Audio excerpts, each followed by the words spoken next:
At home, store your cigars in a humidor. There's all kinds of different styles out there, different sizes and so forth. The best way to choose a humidor, aside from aesthetics, once you determine that necessity, is to determine the number of sticks that you plan on keeping. You should choose a humidor that will be about 75% stocked with that number.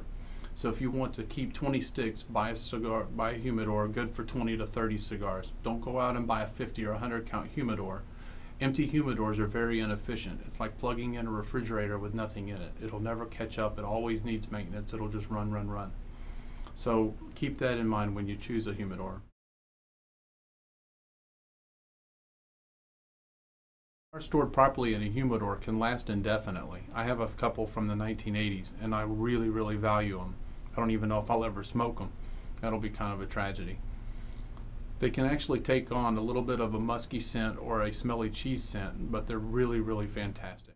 Humidification in a humidor is achieved through two different ways.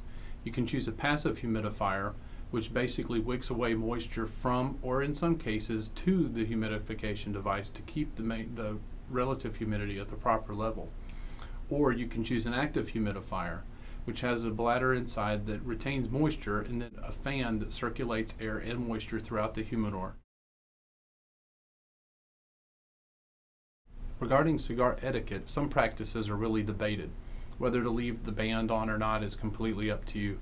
That's oftentimes the most discussed. Whatever you do, don't dip your cigars in spirits. I hear people all the time or see them sometimes dipping their cigars in scotch or rum. It just ruins the taste of a cigar. It does nothing to improve it. If you really want to buy some sort of an infused cigar, get exactly that. I don't personally care for them, but a lot of people do. Don't cut cigars for other people. As I said before, it's kind of a prized ritual that each person will develop on their own, and there's way too many different types of cuts out there to make sure that you get it right for a stranger.